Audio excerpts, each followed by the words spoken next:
Kunzi bimbonesha kure atakwihana nta juru ndabahaye bwakeye namwiriwe bivanye naho muherereye kandi nongera ndabaha kaze mu kiganiro intahe mwama mushikirizwa na jewe Prophete Ferdinando Bankuwiha. Rero uyu munsi nkuko musanzwe mumenyereye mu kiganiro intahe twama dutumira abantu batandukanye abo Yesu yagiriye neza. Uyu munsi rero turi kumwe n'umutumire adasanzwe. Umutumire turi kumwe muri studio za televiziyo No Repentance Live TV, numumenyesha makuru agiye kubandanya akorana natwe muri iyi studio, akorana natwe ibiganiro. Uyo nawe yamaze gushika muri studio ya televiziyo No Repentance Live TV, niwe tugiye kuzokorana na cyane muri iki kiganiro bita intahe. Rero nagomba ndamuhe kaze abaramutse yongere abidondore. Kaze mushitsi. Murakoze ndabarakije nese ndabahaye gakeye bivanye naho muherereye, ndabaramutse nzaka Yesu Kristo mukaba muri kumwe na Igiraneza Dondera. Murakoze cyane. Uravuze ko witwa Igiraneza Dondera. Nakazina keza cyane. Hamaga Dondera. Urabona ko amaze gushika muri televiziyo za televiziyo No Repentance studio za televiziyo No Repentance Live TV. Twamaze kuvuga ko ari wewe uri umumenyesha makuru ugiye kubandanya ukorana natwe cyane na jewe nsanzwe nkoresha iki kiganiro bita intahe. Mbega ka Dondera umaze kumva ko nubwo usanzwe akora umwuga wo kumenyesha amakuru ariko umaze gushingwa aya mabanga yo kuzoza urafashanya natwe mu kiganiro bita intahe, wavyakiriye gute, wabyifashe mu gute? Nimara kumva ko mawe ibanga ryo kumenyesha amakuru ubwa mbere narumvise nishimye ndagira ibyishimo kuko byari bihuye n'ibyo nari nakurikiranye mu mashuri, hama narabisengeye kandi umva ko ari umuhamagaro wanje ko kuva na kera namanye vision kuba umu journaliste. Rero cambona birashitse, numvise ko indoto zanje zabaye realize. Indoto zawe zabaye realize. Ariko urumva ko ikiganiro biti ntahe ari ikiganiro gisanzwe gifise novuga gisanzwe gifise yindi ntumbero. Urumva ko ari n'umwuga kumenyesha amakuru mugiye kuzobanzanya mufasha abo Yesu agiriye neza. Mbega ka Dondera abariko baradukurikirana ni benshi, hari abari mu gihugu cy'u Burundi, hari abari muri Afrika, hari abari no mu Burayi, mbere bari ku isi yose. Muri kiganiro rero tintahe uko twari dusanzwe tubikora,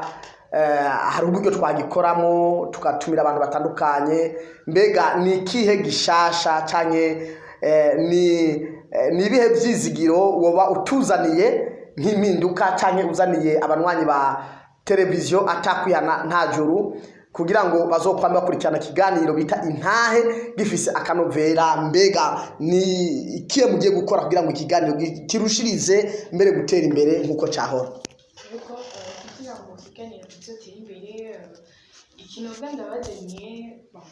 novuga muri make musanzwe nugukarishanya, ariko ndabishoje n'umwameze ari Kristo Yesu, byose ndibaza ko bizogenda neza. Ngerageje kurondera abo Yesu yagiriye neza nkabatumira gufashanya ikiganiro intahe, ndibaza ibintu bimeze neza. Ego, mbega muzobarondera gute? Kutubwiye ngo nko mu kurondera abo Yesu yagiriye neza, muzobarondera gute, mukoresheje uburyo buhe? Kuko biba bigoye kurondera kumenya abo Yesu yagiriye neza. Ni igiki kizogufasha kumenya abo Yesu yagiriye neza canke uzobikora gute? Ego, muri kino gihe technology yabaye avance cyane, ubuhinga bwa none bwarateye imbere. Shobora kuzobaronka bivanye ku marezo sociaux canke ku bikorane byabaye, nagenda n'uwashinze intahe numva ko iyo nahe izofasha imitima ya benshi, ikagura imitima ya benshi. Umuntu uzoshobora kumutumira aje arongere abanamwebwe abashikirize intahe yoba yatanze nko mu bikorane canke ahandi hantu yoba ari, kugira ngo mushobore kugenda neza. Urakoze. Uravuze kuzogenda mu mashengero atandukanye, uzobikura ku ma social media, abazoba bakumbure ku buhinga ngurukana bumenyi henshi, abandi ahandi uravuze ko uzobahamagara biciye kuri bwa buhinga bw'ibitega byo bita telefone. nagomba nakubaze mbega kumenga uvuga uvuga ururimi kumenga rw'abakijijwe urasanzwe ukijijwe ga Dondiera ego naragiye ubuntu na Kristo Yesu n'abimukiza mu dingo ganje nkiri muto ibintu byo nirata cyane nivyo birata cyane umusaza umusengera ga Dondiera nsengera mu ishingiro rya Adventist and Holiness Church for the Revival Mucarama aha kuri aha Mucarama kuri Avenue M Forest okay ego urakoze cyane Dondiera ariko nagomba nakubaze uravuze ko usanzwe ukijijwe abariko baradukurikirana kandi kumbure baranabibona sinzi uzogenda ubaganirira ku by'ubuzima bw'umukristo cyangwa ubuzima bw'agakiza Dondiera dusanzwe tumenyereye abakobwa bo muri iki gihe reka mvuge abakobwa canke abigeme canke urwaruka rwa none usanga kenshi mu gushaza bambaye na twatuntu bashize ngaha ku matwi mbabwe batwita ngiki amahereno urakoze cyane ugasanga ngaha bashize ko utuntu dutukura ugasanga hano kuzuru harakantu bashize ko no kungo ugasanga harirabura gusumba Dondiera ariko ndakwihweje nawe ariko baradukurikirana sinzi ko bariko baradukurikirana namwe murashobora kumfasha kuraba ndavyihweje ndabona kumenga ibyo ntibiriko niki cyagutumye cyo cyaragufashije canke cyatumye ubwo buzima nawe utabubamo ego narakirwa n'umuco wa Kristo ibyo bintu narabikora ariko maze kwakira ijambo muri jewe nahukirwa ijambo Imana bwa mbere yo kurema isi Imana yavuze ati byose ni byiza menye yuko ndi mu ishusho y'Imana kandi ikindi naco na niyakabiwe ku mwana kivuka umwana yavutse nabwo avukana amereni canke ibindi byose umuntu agerageza kwishirako ariko avukana ishusho isa ni ishushanyo bisanzwe nanje nabonye ko ico nakiye muri jewe igihwanye nico by'isi bituma no kwihindura canke nishushanya nemera gusa na Yesu wemera gusa na Yesu ariko nagomba nakwaze Dondiera none nk'ubu ko mbona iyo abahungu kenshi bariko baragenda bakunda utwo tuntu canke muri societe aho tubaye mu mico n'imigenzo abatubona hari gihe usanga kumbura bakubona bavuga ati mbe bya mwigeme kubera iki adakora ibi canke adashaka twaduhereni canke ashaka twatuntu two mu mutwe mbega iyo wumvise ariko arabivuga uvyefatamwe gute ubwo nushavura canke biri mu mutima canke waramaze kuvyakira namaze kubyakira nishobora kunshakuza kuko muri ino si tubayemo abantu benshi babonye itabigira bibaza ko amajambo atagushikako ariko ico nakiye muri jewe ndishobora kunshakuza kuko muri Kristo nakiye muri jewe arampumuriza kandi nkagira ibyizigiro yuko nyine ari genzo mubona Kristo kandi ndibaza genzo mubona nzoba nsa nawe nzoba nsa n'ibyo bintu nishushanyije ibyo hano kwisi urakoze cyane ariko maze imisi numva hirya no hino bavuga butumwa canke n'abandi bantu batandukanye ugasanga kenshi bariko baravuga yuko Imana itazoraba umutima itazoraba umubiri ariko izoraba ikindana umutima none hari cyo bivuga ko nawe ko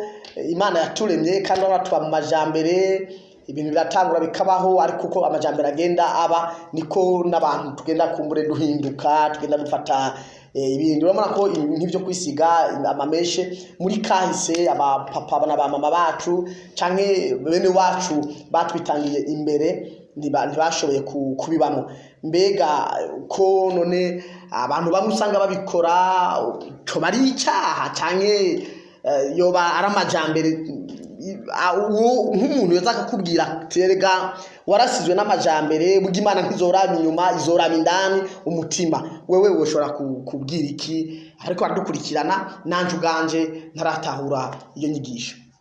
ego je novuga ko n'amajambere yako sinzi ukuntu uvuga kubera nk'akarorero notanga kuri abo bantu bahawe izo nyigisho inzu iyo uri hanze ukabona inzu nushobora tuvuge ari inzu nziza ariko ugasanga iriko amadeshe hanze ugasanga iriko amazirantoke katugwa amazirantoke mu kirundi abantu kwikanwa indani ugasanga harimo ibyo byiza eske jewe nzoshaka cyane kugenda ninjira muri iyo nzu kurondera ibyiza kandi mbona yuko hanze hasa nabi isigura gute musanzwe tegereje kuba itandukaniro ry'abamenya Imana n'abatamenya Imana ndetse ushobora kwifata inyifato y'umumaraya ibyo akora nitwe naramenya Imana ngo hama ngenda kubwiriza ubutumwa utaramenya Imana azovuga ati nawe we ibyo ukora nanje ndacabikora abantu bose rero ico nobwira abo bantu bahawe izo nyigisho nuko bobireka ariko bagashaka gusa na Yesu muri byose haba ku mutima haba no ku mubiri bagasa na Yesu. Mbega Gadondiyera ko wavuze yuko nawe umuco utarakwakira ijambo ry'Imana utaranyumva neza ngo ritahure ko aho rubigenderamo cyane wahumva aho rubikora ni iki cyo bacaragufashije mu buzima bwawe kugira ngo nawe by'ukuri uhinduke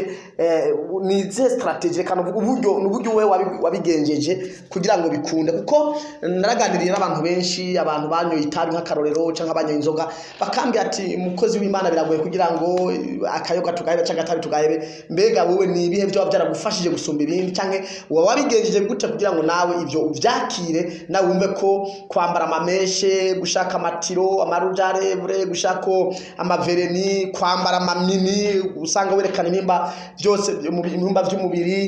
je mu gifasi ndavyita des habits qui recevoir le relief ou la géographie du corps mbega ni ze strategy cyangwa n'ubuhe buryo uba warifashishije kugira ngo ushobore kugera kugeza uyu munsi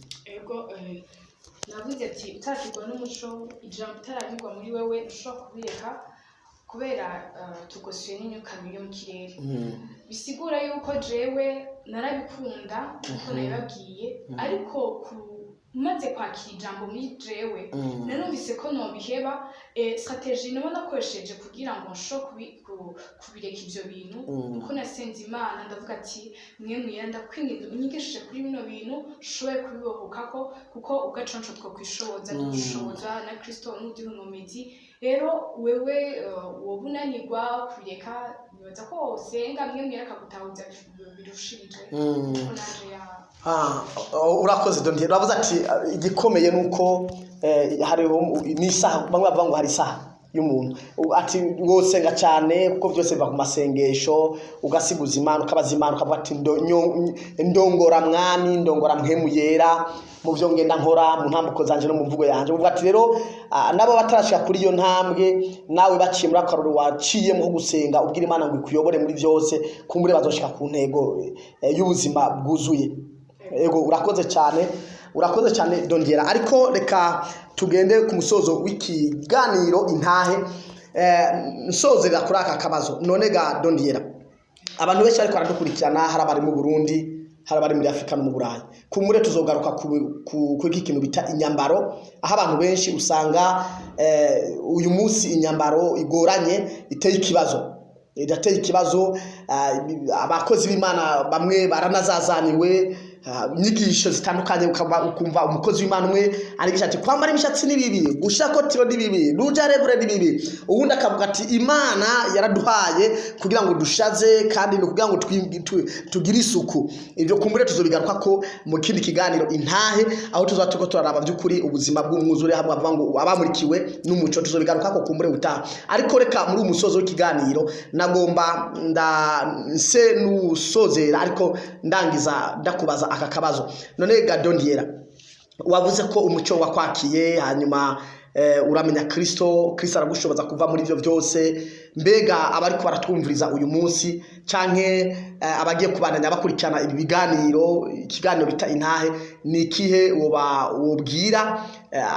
cyane abari ko baradukurikirana urwaruka nkawe abajene nkawe kugira ngo by'ukuri uyu munsi ubumana bushobore kugaragarira muri bo ico nababwira nuko bo ikibanza mwemwera jambo ry'Imana ryo rimbwira mu Yohana icambere umuco nabwo bigeze bamera ko n'ibyo bibana bisigura yuko iyo muri wewe utaha ikibanza mwemwera ko ari umuco ibyo bene byose wabitse muri wewe mwemwera ashobora kuronka ikibanza muri wewe ariko iyo wemeye byose ukabisohora mwemwera akaba muri wewe akakuganza agenda kwigisha étape par étape ukabona kubohoka no gukiza birushije urakoze cyane Dondiera urakoze kandi turagushimiye twagukengurukiye kubona wemeye ukaza muri kuri uyu mutumiro kuri invitation muri studio za televiziyo Nord Pentes 11 TV mu kiganiro bita intahe, nubwo usanzwe ubuyirimo kenshi mu bindi biganiro bitandukanye, ariko ndagushimiye cyane by'umwihariko, kandi nongera nshimira abariko barakurikirana ikiganiro bita intahe. Reka turangize, wavuze akazina ngo witwande ku badukurikiranye bafashe ikiganiro batevye. Ego nabwiye nitwa Igiraneza Dondiera. Nanje mwari kumwe ni Prophet Ferdinando Bangwiha. Ndizere ko mugiye kubandanya mukurikirana ikiganiro bita intahe. Uyu Igiraneza Dondiera ni umumenyesha makuru asanzwe akorera imbonesha kure atakwihana nta juru, ariko ubu agiye kubandanya kandi adufasha mu kiganiro bita intahe. Turamushimiye cyane rero Dondiera Igiraneza uko yabanye natwe muri studio za televiziyo Nord Pentes 11 TV. Nongera nshimira mwebwe mwese abanwanyi bimbonesha kure atakwihana nta juru, mvuga ngo naho ubutaha mwakoze kudutiza amatwi n'amaso. Umwami Yesu abahezagire, naho ubutaha. Ciao.